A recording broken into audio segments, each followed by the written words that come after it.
Hey everyone! I hope that you guys are doing amazing wherever you are in the world. My name is Boom Shakha, and I welcome you to my channel. As always, I'm so grateful that you're listening, subscribing, and commenting.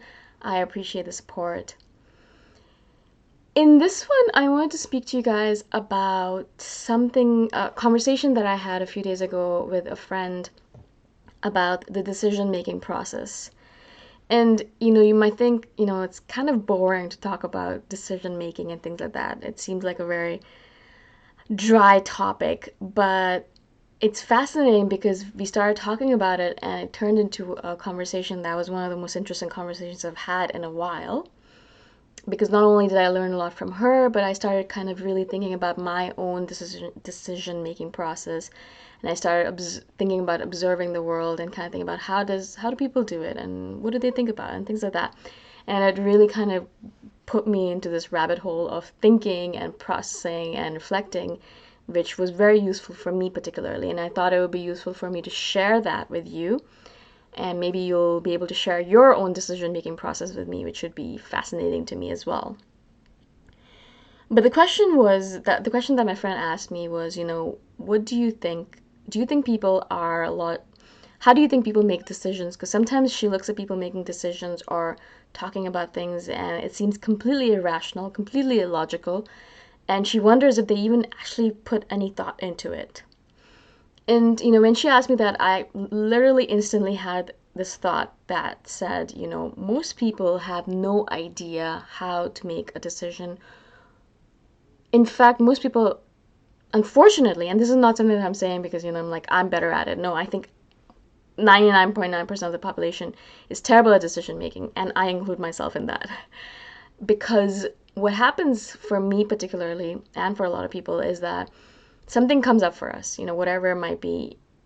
Perhaps something happened with our mortgage, or we lost our job, or something small like, we broke our laptop or things like that. Whatever might happen in your life, something happens. And instantaneously, our reaction as a human being is to panic. And I've noticed this with not only myself, but many people, that we don't even take a second or two to stop and to contemplate, to reflect, and to think. We don't even take those few seconds to be like, all right, maybe this is actually a good thing. I can get a new laptop. Or maybe I really didn't like this job that much. Maybe I should, I can now find a new one. Or it's okay, I can always find a new job. It's not difficult and I'll be able to find a new job. Don't worry about it.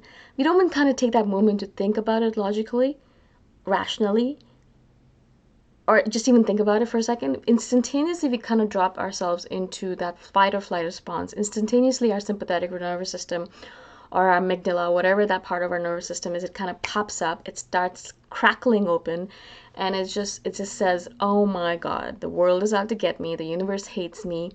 This world is just basically out to make me the most miserable person on this planet. No one loves me. No one cares about me." And I'm gonna have a terrible life. I already do, and things like that. And we kind of go into that rabbit hole of misery, self-hatred, hating the world, and just this joylessness, right? And so we panic. And of course, a lot of times what happens is that the panic is momentary, right? Sometimes we're good enough and maybe we meditate a lot, or we're able to control ourselves we have proper self-control, and we're able to go from that panic mode to take a step back and say, okay, all right, I'm overreacting obviously, because this is not such a big deal. I'm better than this. I'm stronger than this. Every problem has a solution. I know I can find a solution to this. I just have to relax and open myself up, open my heart and mind up to find a solution to this problem, and it'll be fine. I can deal with this. I've dealt with 100,000 things much worse than this. So come on, I can deal with this.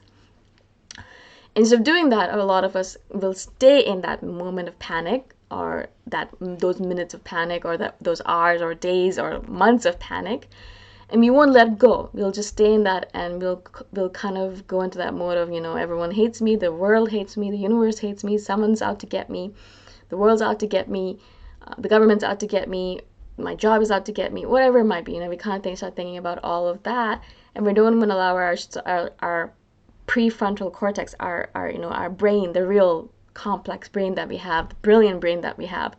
We don't even give it a chance to be like, all right, cool, let's solve this problem. We have a problem, let's solve it. We can do it. Just give me a chance.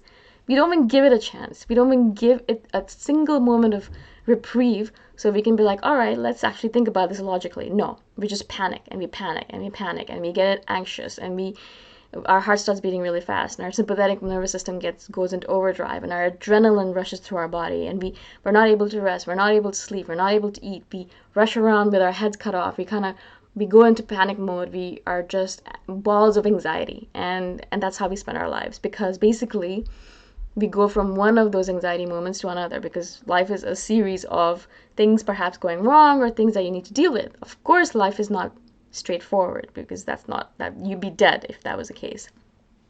Life is just a series of, not problems necessarily that you have to solve, but challenges, right? If that's the way you think about it. So we kind of just go from one ball of anxiety to another, and we don't let our cerebral cortex we don't even give it a chance to be like, all right, I can solve this for you, just give me a chance. No, we don't give it a chance. What I've started doing, as I've said previously in other videos, and I'm talking about right now, is that I kind of really try as much as possible not to go into that panic mode. I don't even give myself a moment of panic.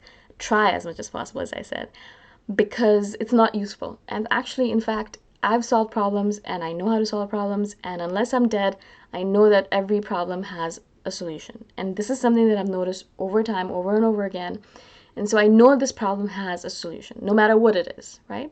Maybe it's a solution that will take a little bit of time, but I know that I can figure it out. And I just need to give myself time to do that. And so I try not to go into that panic mode at all. I literally take a deep breath, step back and reflect and be like, all right, what is the solution here? What can I do here? What little action or big action can I take right now in this moment in time to improve the situation? Whatever it might be. It might be small. It might be just like, all right, I'm going to go drink a glass of water because I'm thirsty and because I'm panicking, or because I'm scared. So my body needs that water. Let's go drink a glass of water. Or, let's go have some food before we think about this. Let's take care of ourselves. Or how about I sleep on it? Let's go to sleep, try to go to sleep, and we'll think about it tomorrow. Nothing's going to change by tomorrow. Let's just relax and think about it tomorrow. So whatever it might be, I give myself a moment and then I think about what action can I take in this moment in time. And usually by that point in time, I've already had a solution in my head. Because I've given my prefrontal cortex the moment, the time to think about it, almost always I'll have a solution in my mind, just by giving it a few moments, a few hours, a few minutes, whatever it might be. And then I'll take action on it, and that's it. And then that's the end of it. Instead of dragging it on for days on end, because that's what I used to do in the past, and it was such a waste of my energy and time and space and everything. Instead of dragging it on, just do it, just take the action, fix it, and then move on. Because tomorrow, there's probably going to be something else you're going to have to deal with, and so you have to deal with that rather than dragging something on from day to day to day and then not being able to deal with all the other things that are probably going to pop up into your life. So that's something that I've been really trying to make an automatic part of my decision-making process, an automatic part of my daily process of dealing with situations, problems, challenges, whatever you want to call it, right?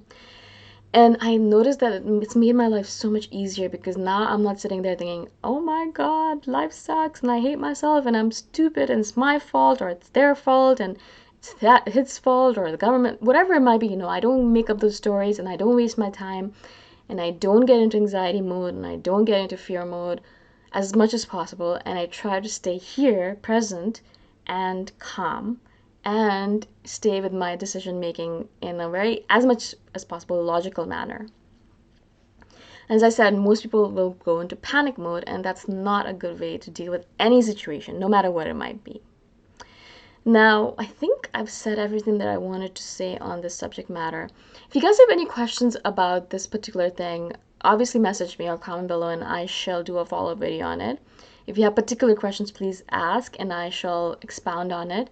Again, I've only been doing this for a few months now, so I'm not really an expert on it, but I am literally trying to make this an automatic part of my daily ritual so that I don't, as I said, go into panic mode. Again, as I said, if you have questions, ask them. Again, thank you so much for listening, for watching, for wherever you guys are on my podcast or on YouTube or whatever. I appreciate the support, and I shall see you the next time around. Bye for now.